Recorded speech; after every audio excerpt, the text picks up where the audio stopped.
Agora eu vou falar alguns padrões no crânio de jogadores de futebol que você vai conseguir observar com um pouco mais de facilidade.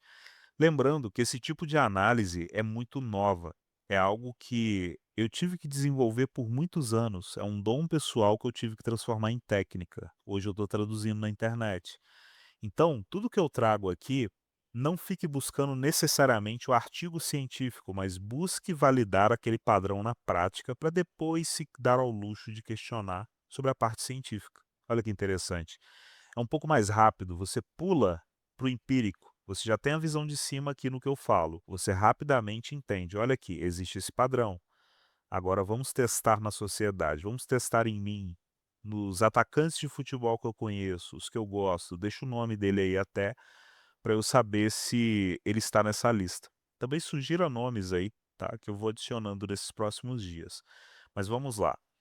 Um atacante de futebol, ele precisa ter a capacidade explosiva, em parte ele mescla força, em parte ele mescla resistência. Ele tem que correr em campo, mas ele também tem que explodir, ele tem que ter a capacidade de saltar, dar um disparo, corre atrás da bola. Existe uma certa mobilidade, velocidade, corpos de velocista. Existe uma predisposição natural para a adaptação. O jogador de futebol, em parte, ele é meio forte. O centro do corpo acumula massa. Olha as coxas, barriga, peito. Tanto que quando eles engordam, geralmente ficam meio sorvetinho. O corpo ganha massa no centro, mas as pontas permanecem finas ou medianas. Quando o Neymar engordou um pouco, você deve ter percebido isso. O Alex Poatan também.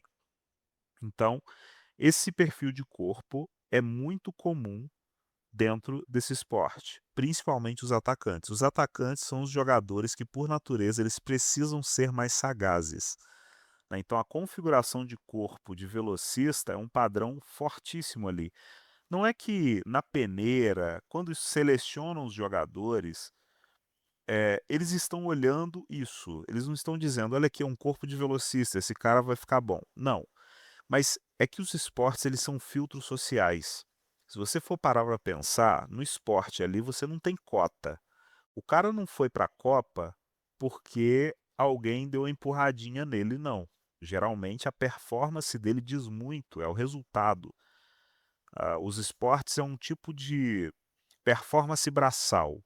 É igual o guerreiro, é uma disputa ali, aquilo ali é uma guerra, só que não tem derramamento de sangue, mas há disputa, competição, equipe, ordem, disciplina, né, hierarquia. Existe algo nesse esporte que faz o homem, principalmente, suprir um pouco aquela necessidade de se pôr em risco, de ir para a guerra, de competir, de conquistar, né. Então, todos esses atletas, no passado, em eras antigas, eles seriam aqueles tipos de guerreiros mais adaptativos, né. O cara consegue carregar armamento pesado, mas ele também consegue ir longas distâncias caminhando, muitas vezes ter pouco recurso, mesmo assim se adaptar, né. A adaptação é algo muito forte nesse perfil. Repare que a nuca deles, o osso occipital, essa parte de trás, olha como todos eles têm a nuca mais alongada, né. Não é aquele volume reduzido demais, muito reto, né. Ó, vamos pegar políticos. Políticos, empresários, filósofos, né, comunicadores. Vamos pegar líderes, grandes líderes, né, pessoas que têm uma visibilidade gigantesca, têm um poder enorme, grandes responsabilidades nas mãos. São pessoas que geralmente elas são o oposto do braçal, né. O esporte, ele é mais braçal. Você é medido pelos resultados, pela performance, você é medido pelo que você entrega ali, na hora, né. Já j intelecto, né, gestão humana, você já é mais medido no médio e longo prazo. Você convence, você vende a ideia antes de entregar o resultado muitas vezes. O que um político faz é isso. O político ele faz a campanha política justamente para plantar uma ideia, para dizer: "Olha aqui, quando eu entrar, quando eu exercer esse papel, eu vou fazer isso aqui". Ele precisa te convencer antes, o resultado ainda não foi entregue. É muito mental, é intelectual, tá vendo? Não exige necessariamente lógica extrema para compreender o que um político está dizendo. Também não é necessário você ser braçal demais, sabe. Conseguem se comunicar com vários perfis de pessoas, né. Então aqui nós temos desde políticos, grandes líderes, né, pessoas muito ricas, que comandam, gerenciam grandes fundos de investimento ou conglomerados de empresas. Olha como o crânio dessas pessoas é mais aguçado na parte de cima, né, mais reduzido na parte de trás. Tem pessoas de nuca média aqui, mas o padrão muito forte é o topo da cabeça elevado. Quando você vai nos esportes, você consegue perceber que o padrão mais comum é a nuca. Esse é o grande diferencial, a nuca e o corpo. O osso occipital, ele está num formato de médio para longo e o corpo está configurado para equilíbrio, adaptação, sagacidade. Quando a gente vai para o futebol em específico, né?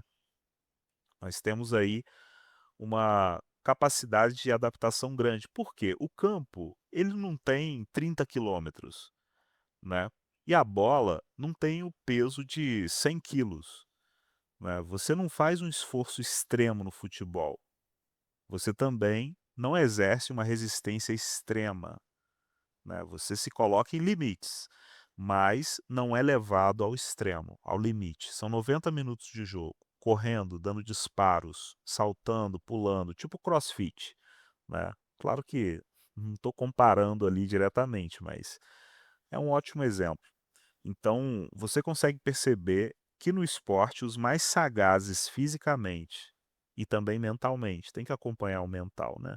Não adianta ter um corpo sagaz, uma ferramenta boa para sagacidade, porém a mente não consegue acompanhar. Por isso, você vai perceber que a testa desses jogadores é um pouco mais curvada para trás. Olha só, ou ela é mais curvada para trás, ou ela é um pouco mais reduzida. Olha o caso do Endrick aqui, por exemplo. O Endrick é um jovem que ele tem a testa quadrada, porém, ela deve ter seus 3 dedos. Ela começa a inclinar aqui, ó, né, ela é um pouco mais mediana para reduzida, né, mas você percebe outras partes, olha a abertura nasal, olha o tamanhozinho da orelha, olha o tamanho do osso occipital. O topo da cabeça já não é extremamente elevado, o rosto é um pouco mais dominante. Olha só, né, olha o nariz.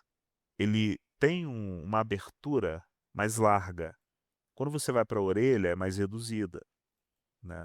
Quer dizer que os sentidos de guerreiro dele devem ser um pouco mais aguçados. E isso você percebe, é um padrão muito forte na maioria deles.